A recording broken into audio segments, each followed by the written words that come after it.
I'm Suzi Landolfi, and welcome to Be Crazy Well. Not our fault.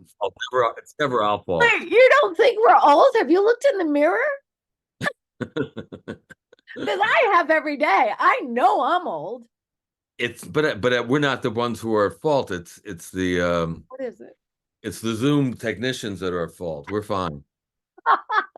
Oh my God, that is the best. You know, this is called Be Crazy Well. I've already started the recording. And so everybody meet Jeff Werner, and he's really crazy well. Let me tell you that. I've talked to him before. And so the fact that you just blame the Zoom technicians, we'll be lucky if they don't like just kick us off while we're trying to do this, because you did that. No, it's Well, because we're old and it's all new technology to us. Although I have to say something. You make film, so you are, and you're a photographer and you do the sound, so you are pretty technical. yes and no, but to a certain level, and then it's a little bit of the Peter principle. I don't want to go above the level that I can achieve, so I try to stay within my box and don't go out of it, not creatively, but in terms of technically. So I have found that very often, because there's so much technology that we're dealing with, that, for instance, talking about sending a link to somebody, I will very often send the link to somebody, and the link will be the link from a previous Zoom that I, for some reason, picked up.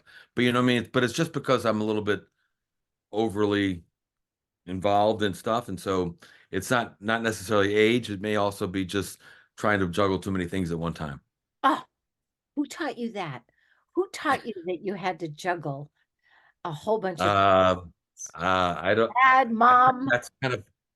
no, I think that's kind of like, when you're directing a film, or you're involved in any kind of creative thing, you're kind of like, I used to compare it to, I used to be a school teacher. I used to compare being on the set to being in the classroom, because you have all these students, quote unquote, that you have to handle and cajole and get as much as you can out of them, and so it's almost sort of like a school teacher, and the school teacher is constantly, juggling behavior and context and material and facts, and so um, I think it comes with the territory. What grade did you teach?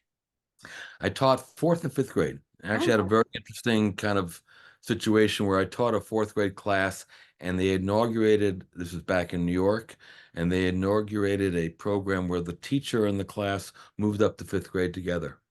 So I had these kids for 2 years straight, which I think for me at least, it was very, very positive, because I got to, very often you work with a kid and there are all these other co-educators in their lives, whether it be society or yeah. parents or whatever. And very often you don't really get a chance to impart everything you want to in those 9 months or 10 months of school. And so by going on to the next year, you actually had a continuation, a kind of continuum, and you were able to, you knew that Melvin's problem was that he thought he wasn't good at math, but he really was good at math. So when he appeared in September, you knew that already. You didn't have to learn that, and you could start right away where you left off in June. So, What year was yes, this? How old were you when huh? what year was this, or how old were you when you did this? This was I was in out of college, so I was probably 24, 25. And when did you get into making films? Like, Um, get out of uh, education and into this? I stayed in education for a while.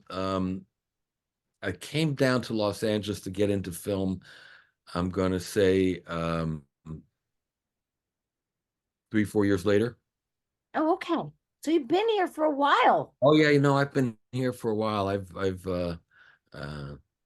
I've been around for a while. I've been working on film for a while. I would say one of my first jobs was doing television spots for The Exorcist, the original Exorcist. Oh, So that goes back a ways. I can't believe you just said that. I remember reading the book, closing the page, putting it down, go, well, there's one book they'll never make a film out of.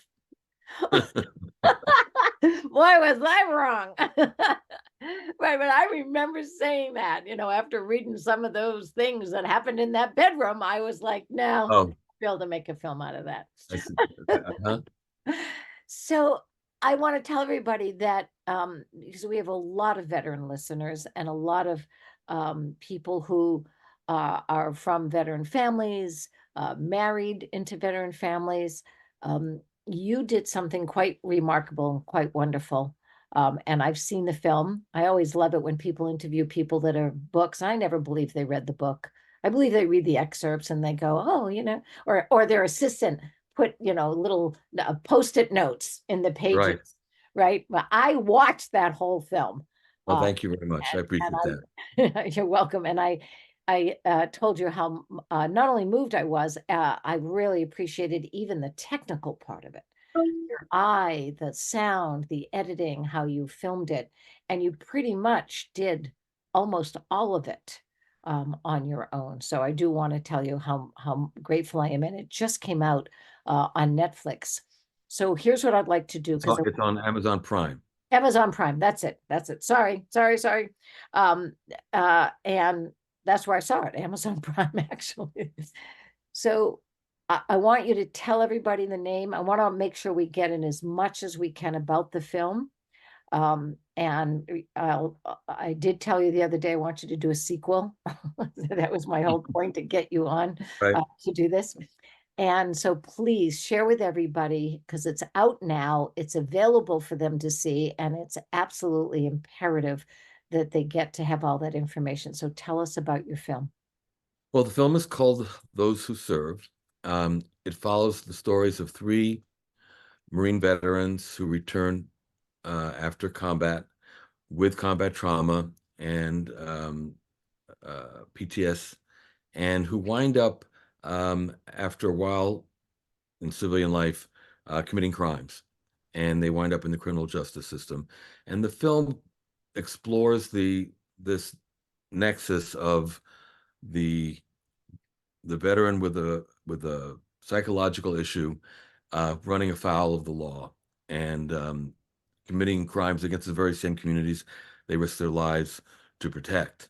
And it's really a film that sort of studies these, it's like a courtroom drama. It studies three cases pretty much in depth in terms of their defense and the prosecution, their families and how their families are affected.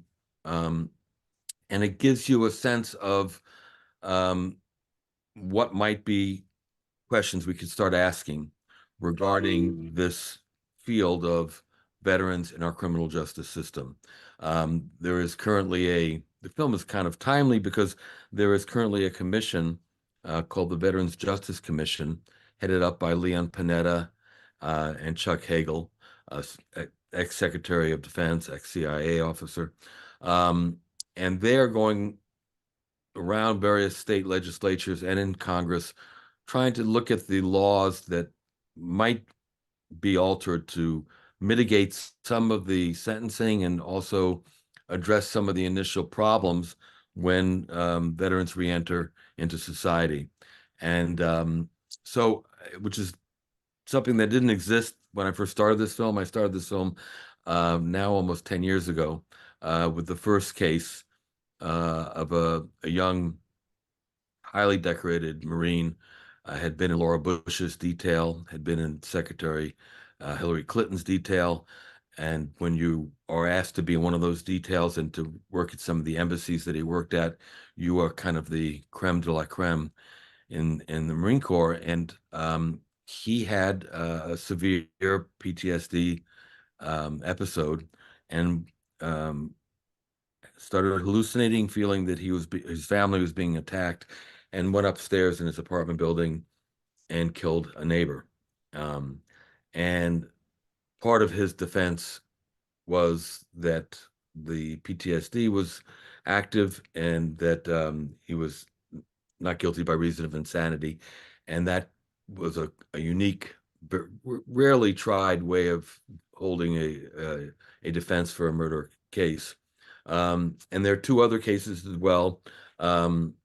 One dealing with somebody who returned, who was a missionary to start with, and spent his youth as a missionary going around the world with his church, and wound up joining the Marines, did a couple of tours, maybe 3 or 4, and came back with severe PTS, could not go on buses, could not, the typical kind of thing, reacted to loud noises and whatnot, and had horrible night tremors and couldn't sleep, and wound up self-medicating himself and then going on to dealing.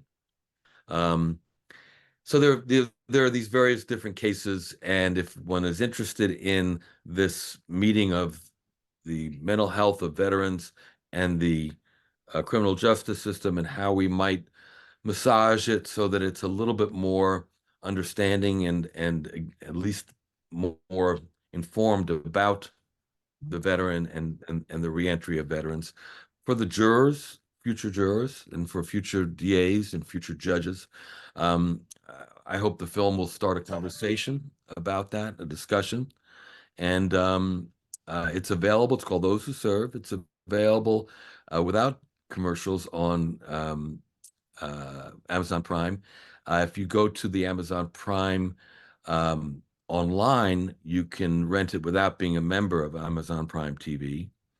And it's also available on Tubi, which is with commercials, but it's free to you on Tubi with commercials. And it's also involved on something called Stash, which is a YouTube channel, also free, but with commercials. So those who serve, meaning a double message here, Double entendre. serving Yes, us and then having to serve time. correct. So I, again, can't thank you enough for what you're doing. And you talked about changing the criminal justice system. I was interested, and I think the reason why people put us together too is because of actually changing the military, the VA, and the mental health system. Right. And that's part of it as well. I think the case is made in the film that it's not just the criminal justice system that has to take a look at that, but the military itself Yeah, has to take a look at that. yeah. I sent you some information. We had this wonderful conversation. I was Thank so you. grateful I saw that. Thank you. to have this conversation with people. So when we look at these, there's another young man who also committed murder of his best friend. I'm not going to say how it ends because it's really unbelievable. You're going to watch the whole film. It is like a drama. And so I'm not going to say what happens to all three of them. I think also too, this idea, PTS actually is a fairly new diagnosis. And we've had all kinds of effects from what we would say from war, the effects of war, and all the way back for as long as we know. It's just different in some cultures. Warriors actually got prepared to go to war, which we do now. We get that. The big difference is they got prepared when they came home. There was more indigenous tribes. Some of the Greek and Roman warriors had ceremony that they could do to actually help them with the effects of leaving what happened where what happened and then being able to come back and be in a family. We have none of that.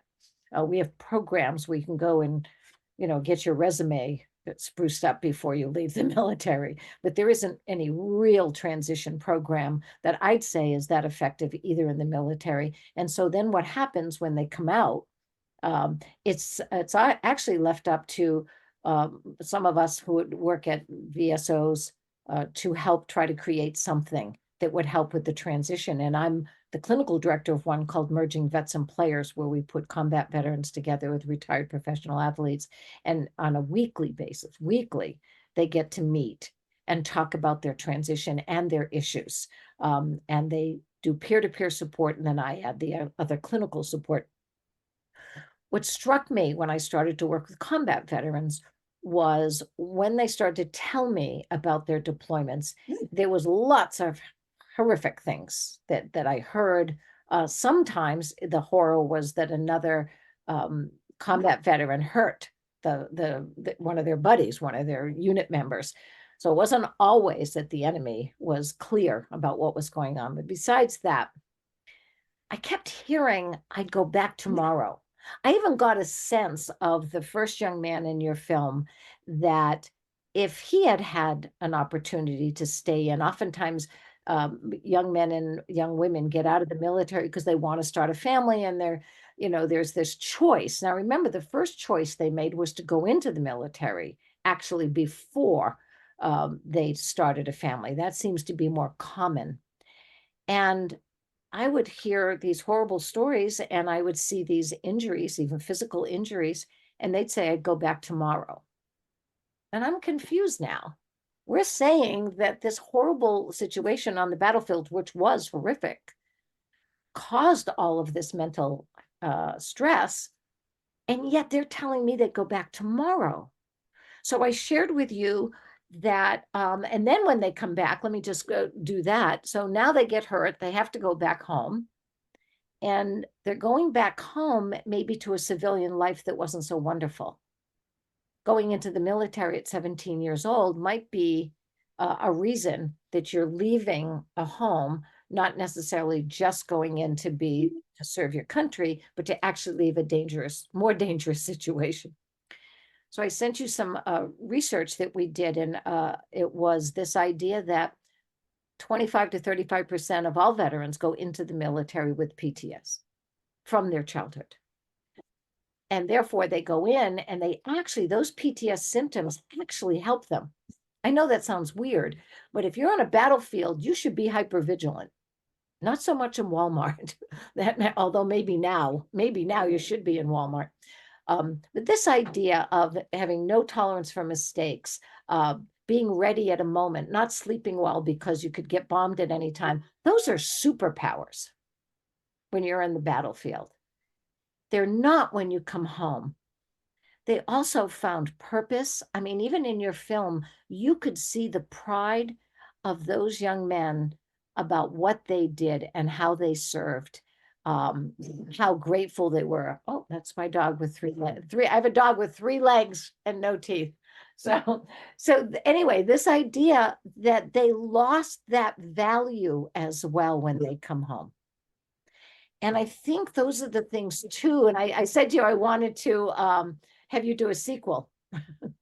And I think when people see the film, Jeff, they'll realize how important the sequel is, that you have come into something. So talk to me about, since you've done the film, now it's being presented.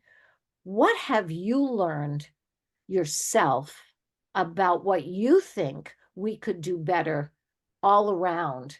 Now that you lived with these men practically, you followed them, their spouses, if they had one, their parents. Tell us more about what you believe that we could do better for them, and then I'll share mine. Well, you've touched on it. Obviously, the research you sent to me, I saw, is actually already a decade old, and the idea that that has not been incorporated in any kind of intake of young men who come in, young women who come into the military is astounding. That has not been incorporated in any real way. I think that it's three-pronged from what I've sensed or what I've learned. And again, I've pretty much been focused on and interviewed people that were dealing with this meeting place of veterans who have returned, who have had issues. Some of them are self-medicated, some of them not, but wind up running afoul of the law. And so the people I've talked to have been addressing that community, that issue. And so that's sort of what I know a little bit about. And I'm hoping that the veterans and the civilians who watch the film will come away with not only the sense of having seen some moving and compelling stories, but also with a desire to, whenever possible, either as jurors or as voters, vote their mind that they've seen what might be able to be done or what might be able to be changed. So the first thing that I've thought about and have been talked to people about is upon reentry, the 6-week boot camp that you go through to learn how to be a soldier um, should be repeated, I believe, on return, and there should be at least a 6-week um, de decompressing where you can learn to be a civilian again. Civilian life, as everybody knows, is so different from that of the military. And part of that reentry has got to be trying to at least set up things like you've done with a lot of your work of building a community, of giving people a community of brothers and sisters or like-minded people where you are not missing as much the brotherhood and camaraderie that you had when you were serving. Because I think that's a big thing that people lose because the family that they have at home never really replaces the family that they had in the military. That's right. So being able to try to give somebody um, a period of time to relearn the skills of being in society and being socialized, Mhm. basically.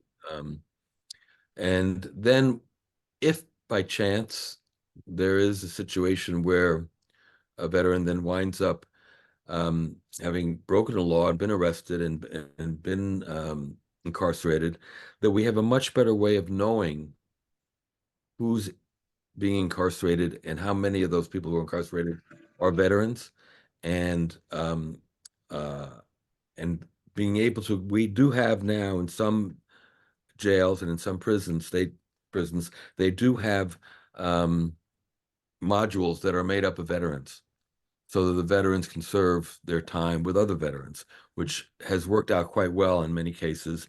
And in fact, I filmed one down in near San Diego, and you see it briefly in the film, where everybody in that block is a veteran who served, and there's a lot of not only camaraderie but self or interteaching, teaching some veterans, older veterans, helping younger veterans, and vice versa. And I think they found that creating that kind of community within um, an incarcerated facility has worked quite well. So the second part would be once they are in, identifying them and trying to help them with the issues that they have that are particular perhaps to their lives and their experience over the time that they were serving. And then the final would be that once somebody is being adjudicated and is in court, that there may be new um, legislation to come up with for sentencing so that the sentencing might reflect the service of the offender and the circumstances of the offender. And that meant those mitigating circumstances could mean um, a great deal to somebody who does have to serve time for their crime, but is given a consideration Right. because of their service to the country. So I'm going to go even a step further. I loved what you just said. And to me, that's somewhat of the back end. I think we need the front end and the back end. So that idea of the 6 weeks, it's actually 13 weeks for Marines for boot camp. For me, I know that when they fill out, many of them, when they fill out the application to go into the military, the idea of telling the truth uh, is scary because if you probably said everything on there, you might not be accepted. So there's not a lot of, um, opportunity if you really want to get in to tell the truth. So I would say that even from the moment you want to go into the military, there's this sense that I better not tell the truth. I better not share everything that's happened to me. And so once you're accepted into the Marines or the military, to me, if you don't do education on child neglect, child abuse, what happened to you as a child, and how that hurt you and helped you. I mean, there is some trauma that actually gives you these wonderful kind of superpowers. We call it post-traumatic growth. It's a real thing. It really is. At the same time, if it's not addressed and you don't know that you have these, that you don't have these kinds of things, oh my God, I don't we love doing this into my home. Stop you guys. I love doing Zooms in my home. Anyway, when you don't understand what happened to you and it lays weight inside of you, this is my story, this is most people's story. After the military, even during the military, because some of those crimes are committed in the military as well, from military person to military person. Seems to me that it would be really smart if we talked about what happened to you before you went into the military, how you need to watch out for the effects of child abuse that might have you drink too much, that might have this, that might have happened, and we start to give them wellness practices and mental health practices at that moment. At that moment, it seems to me that that would be really smart. I love your idea of when you come out, you have to go through it again. Now, remember, you're going back to a family, maybe even a father who, abused you. How are you going Right. to manage that? How I are you think going to manage the your other part of it, anxiety? the other part of it is that when you're about to be released, the last thing you want to do is do another 6 weeks. Yeah, You're ready to go home. You're ready to get back to to your life, and so it's going to be hard because you can't do it voluntarily. I don't think because I think most guys would say, I "I'm don't out of think here." it's as hard as being deployed. So I would say, No, right, that they're used to doing hard things. So I'm not afraid of us saying to them, listen, there is a 6 week, like, you're getting out on this date. We're going to backwards plan, which they taught me, and you're going to start this date. So you're still getting out the same date we said. And those 6 weeks before that this is what's going to happen. So I'm not afraid of that because that bit of prevention, that bit of understanding is better than going to jail for 6 years. And I want to say absolutely something. If you've lived for 17 years in the civilian life and you were in the military for 4, you've been a civilian before. It just wasn't a great experience, which is why you went in at 17 for many of them. So we're sending them back to something they didn't really enjoy or had troubles with the beginning. So now we expect that to all of a sudden be okay, that they're going to go back into civilian life. All right. I think that that's at best malpractice, and not understanding what we're talking about and why people are getting so upset when they come back here. It's because it was upsetting when they were here before. That's why that 25 to 35% is so important. That's a lot of young men and women that came into the military already suffering from certain things that happened to them. Thank goodness they found value, they found camaraderie, they found purpose. And then when they're set back home, that's what they lose. They lose all of that. And I think you also said something very important. They finally had a family. They finally had a group of people. Not all of them. There's some times that it was pretty dangerous in the military with some of your brothers and sisters, but for the most part, there was that. And I think that's very, very important. One of your guys had what we would call not a PTSD episode.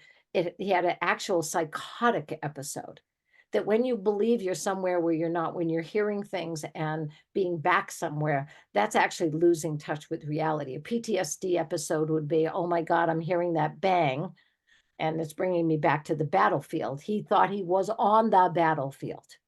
So I think we should also point out, which we do in the film several times, that obviously the overwhelming majority of veterans return home and go on to live productive and positive lives, even many with PTS. So it's this is a for anybody listening to this who is not familiar with it, they should know, and we try to stress the idea that the vast majority of veterans return home and go on to live very productive lives. well, I think also too, what that begs, and thank you for that, is then when somebody is having a difficult time with society because it's difficult to be in a civilian world, it's not necessarily PTS. There's some real issues that you have to deal with people Sure. who don't follow through with what they say, don't do their job, care about things other than what's really important. That's not necessarily PTS. That's from the childhood. That's that Right. idea that my parents or my family didn't do what was right and didn't help. So if I'm all of a sudden the kid, I had to take care of all the kids. So that's also, I think, so my fear is you're absolutely right that we'll think every time a veteran gets upset with something, it's PTS, as opposed to there's some real concerns about how we as community members help and deal with one another. I also think it's interesting that if you were in for 4 years, even 5 years or 10 years, how much that takes over your experience than the 17 years that you had your most basic training. I call it your first basic training. So I think too, we can see how important the military is, because 4 years can in many ways take over and overshadow the 17 years that you were in a civilian life. So it's not like you don't know civilian life. You just didn't want Right. to be in it, or that the military, worked better. You were a teacher. Could you go back to being a teacher now? Sure. Okay. So that's what I'm Thought about it. saying. Thought about it many times. Yeah, see, that's Um, what I'm saying. the other thing we should mention, or that I came to realize during the film, was the enormous stigma attached. And we obviously in this society have an enormous stigma attached to any mental health issue. That's right. Um, so in the justice system, in the criminal justice system, you're dealing with jurors who very often don't understand the first thing about mental health, and on the veteran side, the stigma that is perpetuated by other veterans and by other people in the military, as well as people in civilian life. That stigma is something that we have to start addressing, I think, as a community, Absolutely. and let it be known that there should not. Now, obviously, if you're trying to apply for a job that involves certain things where your issues might get in the way of that job, that's something separate than what is it sort of a prejudice that people might have about the idea that there may be a mental health issue. And so I noticed from all three of the guys that are featured in the film, that was one of the hardest things for them to do, was to acknowledge and identify the fact that they were actually having issues, that they were actually having problems. And Mm.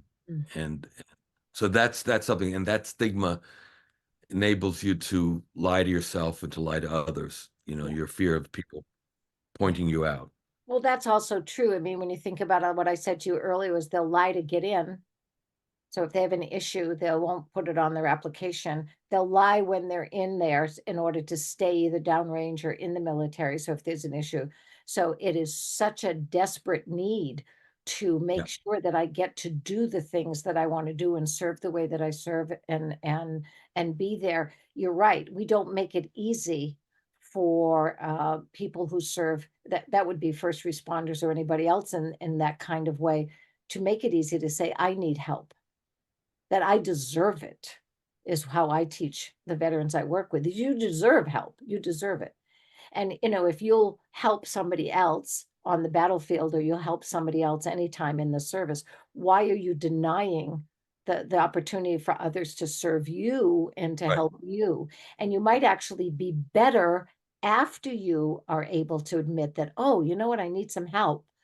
And therefore you get it. And then you actually become a better military person, or you actually become a better in all areas of your life, father, mother, family member. So I think you're right that we're not honoring the fact that you're an educator. People know that if you educate yourself and you learn more things, there's a good chance you can do math better. You can, what I mean, you can manage your money better. You can do lots of things. You can read a book better.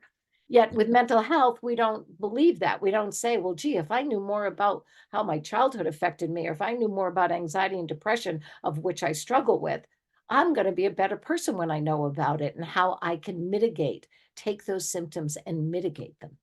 right. And as in any kind of societal issue or societal problem, there are tentacles to that problem, and those tentacles reach out, and we show it in the film, to the wives and to the mothers and to the children, of these veterans, and they need help. They need. I mean, I've been surprised since the film has been released and is available. I'm getting, on our Facebook page and elsewhere, all sorts of comments and questions and uh, confessions from wives of veterans, from sisters of veterans, from brothers of veterans, talking about how difficult it is for them, trying to deal with their loved one who is in trouble and who is in pain. And so that's another aspect of it, in terms of, like any kind of societal problem, it's very complex and very far reaching. But we have to remember that there are members of the families connected to these veterans who are also in need of help very often. One of the things we do at Merging Vets and Players is We have, like we said, we're peer-to-peer support. I am the second line of support. Anybody that wants any, it's all free. All my work is free as a mental health coach and therapist. And that's true for their families too. So we literally, I spend a lot of time talking to veterans' family members as well, because they also deserve that support. I think what's interesting for me is, since we know that a high percentage struggle not only with the effects of the battlefield, that's pretty obvious, and that's also a double-edged sword, because they're also proud of some of the things that they did in terms of how they served and what they did. Um, this idea that the VA does not ask them about what happened before the military, that they don't treat the veteran as a holistic being that had experiences before the military, during the military, and after the military. So I think that we've got to ask strongly that when you help somebody with mental health issues, you have to take the entire context of that human being into consideration. And the second thing that we now know is that much of what we can do to help someone heal comes through the body, not just through the mind.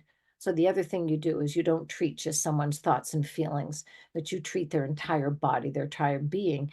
And, medication isn't always the way to help. It can mitigate a symptom, but it doesn't necessarily heal anything at that point. My grandson had leukemia, and I can tell you honestly, he had it twice, because, he comes from a family of overachievers, so he had to do it twice. And we joked with him all the time that the chemo helped and baseball helped. The baseball Yeah. probably helped more.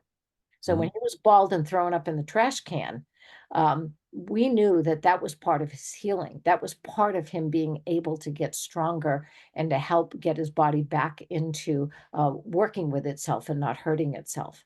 So there's that, as well as that the way we treat people, literally treat them, is very much through handing out a medication and no follow-up about whether or not you're doing the breath work, whether or not you're doing the therapy, whether or not you're doing, the yoga, whether or not you're playing baseball with your friends or on a softball team, whether or not you're going hiking, all those things that we know help that central nervous system to calm down. PTS symptoms are central nervous systems. That's the central nervous system that is out of whack because it's been assaulted for too long, and it's on a perpetual on. The dimmer switch is broken. So I think that that's important to know, that the way we treat this is not very helpful either. Right. It's not very effective. Well, anything else you want to tell us about your film? Or I love that we know where we can get it. Anything else that I can say And that you well, didn't do it? we've been talking on fairly deep and profound level about policy and mental health and whatnot. The film itself is, like I said, kind of three courtroom dramas. They're kind of three uh, true crime stories, really. So it's not, the film is not a document. It is a documentary, but it's not a document. It's really a motion picture. It's a film. It tells three stories Well, it's that are definitely a narrative. dramatic Yeah.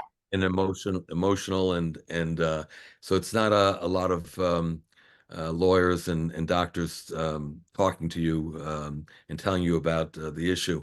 It's really actually three, um, uh, we hope, riveting and compelling stories.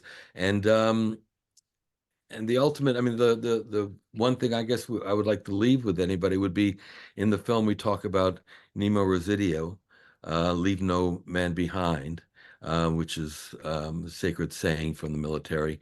And so the film hopes that we will, again, even though in many instances crimes have been committed, that just because the crime was committed, we will not leave that person behind, that we will try to adjust our thinking and our laws to help that soldier, that Marine, that sailor, that Air Forceman, whatever, whoever.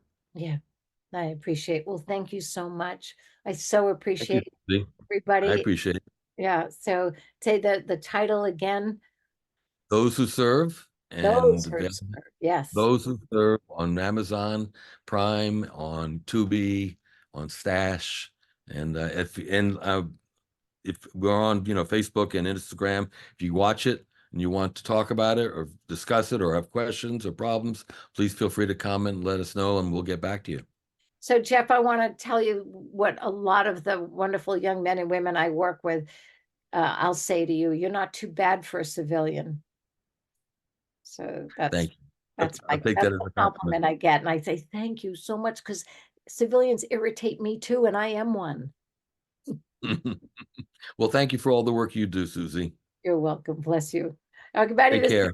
be crazy well, and you just met another crazy well person for sure, making movies and telling stories that need to be told and deserve to be told. And remember, our theme song is "Be Your Best Self." So do that. Do that I will all. do so. Thanks so much. You're welcome. Take care. Take care. Bye-bye. Bye bye.